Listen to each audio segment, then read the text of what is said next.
So earlier in topic 2, we were talking about proportional relationships. And here in this introduction to 2-4 in the Pearson 7 book, we're going to be talking about how an equation can show a proportional relationship between the two variables, in our case, x and y. And the important thing to understand here is that the value of y is dependent on the value of x.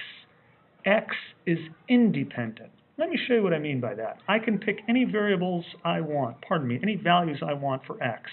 And I'm going to pick the values 1, 2, and 3. And let's see what happens. And I am working with this equation here, y equals 3x. So when x is 1, if I multiply that 3 by 1, y is 3. If x is 2, when I multiply it by 3, y is 6. And if x is 3, and I multiply it by 3, I get 9. And I can see that what happens to y, what comes out as y, depends on what x is. So y is dependent on x.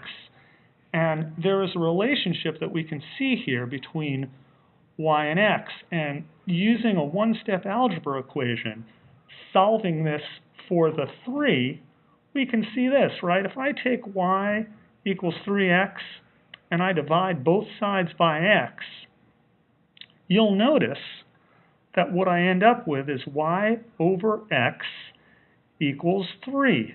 And that 3 is our constant of proportionality.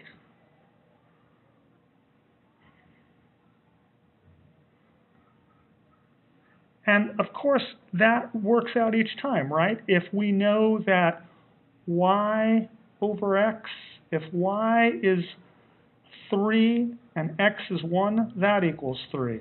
If y is 6 and x is 2, as in our table above, that equals 3. So we can say that in the equation y equals 3x, 3 is the constant of proportionality.